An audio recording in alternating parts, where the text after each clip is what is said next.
Our next story is about a law. It says a husband can beat his wife as long as there are no broken bones or cuts. You heard that right. Violence is allowed, just do not leave evidence. Now, you would think that this was a rule from the Dark Ages, a brutal relic from a time we've left behind, but this is not history. This is happening right now in 2026 in Afghanistan.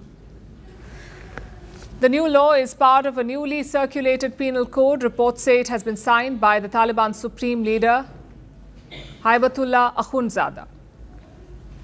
This new code lays out a chilling system. It divides Afghan society into multiple ranks. You have the religious elites, you have the upper class, middle class, lower class. If you commit a crime, your punishment depends on your rank. If someone powerful commits a crime, they might get some advice. If someone poor commits a crime, they could get a prison sentence or corporal punishment. And guess where women are ranked in this system? Well, women are listed at the level of slaves. Reports say this law allows husbands or so-called masters, that's what they call them there, to punish women physically. There's one condition, just one condition, no broken bones or open wounds. So you can beat your wife, but you must ensure it's not life-threatening. If injuries do not cross that line, beating won't count as a crime. In other words, domestic violence is now legal. And if you thought that was bad, there's more. If a woman wants justice, she must appear in court fully covered, and that too with a male guardian. What if the only male guardian around her is her abuser? Well, then she has no choice. The husband may have abused her, but if she wants to complain against him in a court of law, she must go to court with him. What about her family, her parents? Well, another clause takes care of that.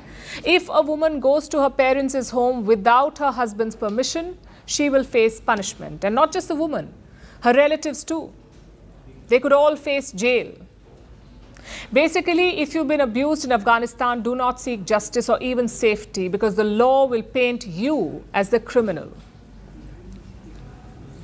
This should tell you about the state of women in Afghanistan. In 2021, the Taliban stormed back to power. Since then, women's lives have been shrinking. First, they lost the schools, then jobs, then parks, then the salons, then gyms, then their voices, and now even their safety at home. That too is gone. Girls are banned from secondary school. Women are banned from most jobs. Public spaces are restricted. Travel without a male escort is forbidden. And the control does not end here. The Taliban have even pushed rules about house design. Windows that might expose women to outside view must be covered, blocked, or removed altogether. Do you know why? Because the Taliban says seeing women doing everyday tasks could lead to quote-unquote immoral acts. So what's the solution? Hide the women. Remove them from Afghanistan's daily life. Experts are calling it gender apartheid, a system where half the population is being systematically erased. Afghanistan is the most restrictive country in the world for women. When the Taliban took power, they said that their second stint would be different. They promised that women will have their rights. Yet here we are. Domestic violence is being legalized as long as you do not break a bone. And I dare say they will not stop here, because there's nothing stopping the Taliban. No fear of reprisal, no censure, no condemnation. Instead, the world is slowly opening its doors to them. Dozens of nations, including India, have hosted their representatives. Some have sent official delegations to Kabul. Others have signed trade agreements. There are even talks of removing sanctions and terror designations. These governments justify engaging with the Taliban as a strategic requirement, as realpolitik. For the regime in Kabul, it marks a win. But for the women in Afghanistan, it marks a global betrayal. And we're talking about 14 million women here.